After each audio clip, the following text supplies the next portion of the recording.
ভারতকে ফের যুদ্ধের হুঁশিয়ারি পাকিস্তানের। প্রতিরক্ষা মন্ত্রীর সিন্ধুর জল বন্ধ হলে পাকিস্তানের প্রতিরক্ষা মন্ত্রী তিনি যুদ্ধের হুঁশিয়ারি দিয়েছেন। সিন্ধুর জল বন্ধ হলে যুদ্ধের হুঁশিয়ারি খোয়াজা আসিফের। অপারেশন সিঁদুরের সময় থেকে ভারতের সিদ্ধান্তের চাপে পাকিস্তান, প্রত্যেকবারই পাক হুমকির যোগ্য জবাব দিয়েছে ভারত। এখনো পর্যন্ত এ বিষয়ে যদিও বা এখনো পর্যন্ত কোনো প্রতিক্রিয়া পাওয়া যায়নি। গোটা বিষয়টি নিয়ে বিস্তারিত জানবো অঙ্কুর ভট্টাচার্যের কাছ থেকে। অঙ্কুরদা, ঠিক কি হুঁশিয়ারি দিয়েছেন খোয়াজা এবং কেনই বা হঠাৎ তার এই হুঁশিয়ারি? দেখো, কেন প্রথমে বলি, সম্প্রতি সিন্ধু জলবন্টন চুক্তি নিয়ে মন্তব্য করেছিলেন কেন্দ্রীয় জলশক্তি মন্ত্রী সি.আর. পাতিল।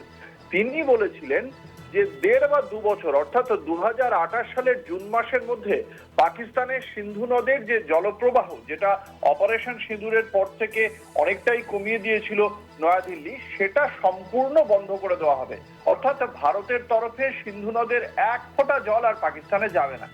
এটার বলার পরেই পাকিস্তানের পক্ষ থেকে পাকিস্তানের প্রতিরক্ষা মন্ত্রী তিনি একটি সাক্ষাৎকারে পাল্টা বলেছেন যে যে মুহূর্তে আমরা বুঝতে পারবো আমাদের জাতীয় নিরাপত্তা বিঘ্নিত হচ্ছে, যেহেতু জল জাতীয় নিরাপত্তার অংশ তিনি বলছেন, এবং সেই মুহূর্তেই আমরা ভারতের বিরুদ্ধে যাব। জল যেহেতু আটকে দিচ্ছে ভারত, এটা কখনোই সাধারণভাবে নেওয়া হবে না।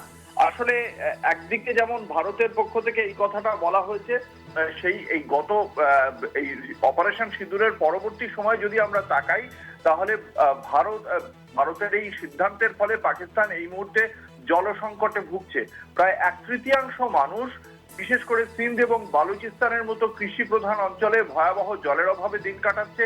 নর্থ ওয়েস্ট ক্যানেলে এখনো পর্যন্ত 64.1% জলের ঘাটতি দেখা গিয়েছে। দাদু ক্যানেলে 82% জলের ঘাটতি দেখা দিয়েছে।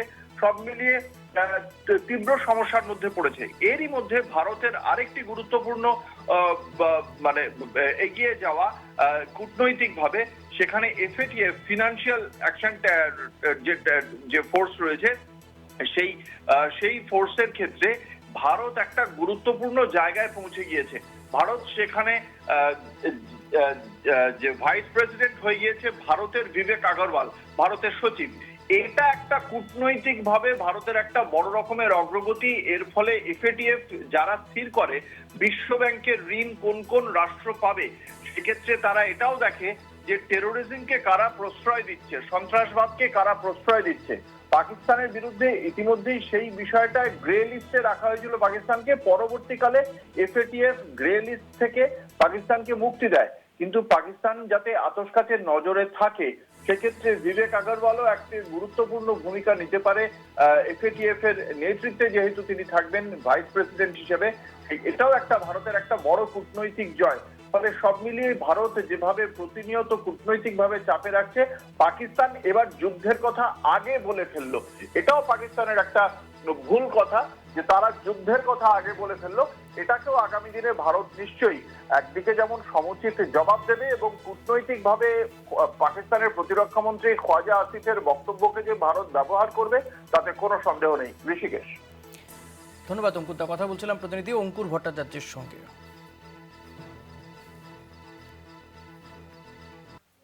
जा रही है के ऊपर तो हम पूरी रोड शोर के साथ जंग में, और इनको बिल्कुल इनको अभी जा रही है। कथित तौर पे एक कतरा जो है पाकिस्तान का देंगे। पूरा बंदोबस्त होगा इस पर? बिल्कुल इंशाल्लाह। Thank you sir.